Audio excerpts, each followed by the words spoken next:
હાલો મિત્રો, આજે આપણે બનાવશું સિંગનો ચેવડો. તો આપણે એક સાજો સિંગ લીધો છે. આપણે 2 વ્યક્તિને ખાવો છે, એટલે તમારે જેટલા વ્યક્તિ હોય એ પ્રમાણે ચેવડો બનાવવાનો. હવે આપણે કુકરમાં નાખશું અને આપણે એમાં 2 ગ્લાસ પાણી નાખશું. 1 લોટો એટલે 2 ગ્લાસ પાણી થાય અને 1 ચમચી મીઠું નાખશું.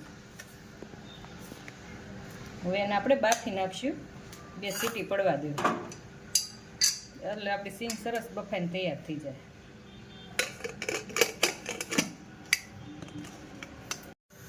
આપણે ધીમા તાપે મૂક્યું છે કુકર. 2 વિસલ વાગવા દેવો એટલે આપણે થઈ જાય. ફૂલ રાખો તો 3-4 સીટી પડવા દેજો.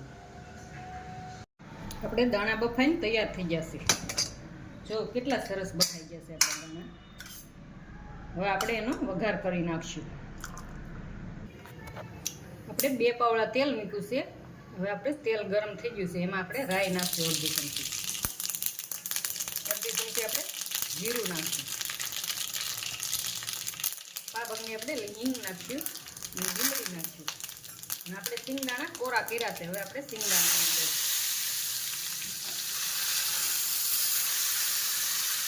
હવે આમાં આપણે બધા મસાલા કરી નાખશું.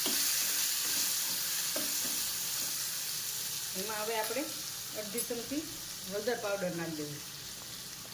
અડધી ચમચી ચાટ મસાલો પાવડર નાખ્યો.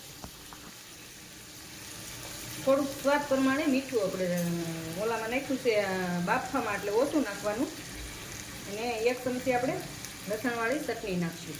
તીખું તમને જેટલું પસંદ હોય એટલું. અને 1 લીંબુ નીચવી દેવું.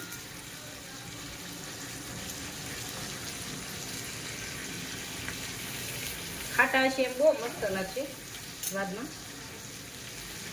1 ચમચી આપણે ધાણા જીરું પાવડર નાખશું. ધાણા જીરું પાવડર તો બહુ સરસ લાગશે, એ વધારે નાખજો. હવે આપણે બધું મિક્સ કરી દેવું. આમાં જો આપણા વઘારેલા દાણા કેટલા મસ્ત બનીને તૈયાર થઈ ગયા. ચોમાસાની સિઝનમાં દાણા ખાવાની બહુ જ મજા આવે છે. સિંગદાણાનું શાક ખાવાની. બાળકોને લંચ બોક્સમાં લઈ જવાના, ઘેરે રોટે નાસ્તામાં.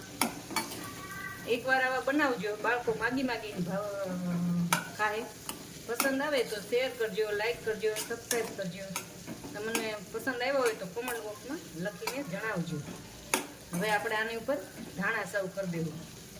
જો કેટલા મસ્ત બની તૈયાર થઈ ગયા છે. હવે આપણે લીલા ધાણા નાખશું. આપણા દાણા બનીને તૈયાર. સિંગદાણા શાક કેટલું મસ્ત બન્યું છે, લસણવાળી ચટણી વાળું. બહુ મજા આવશે ખાવાની ચોમાસામાં.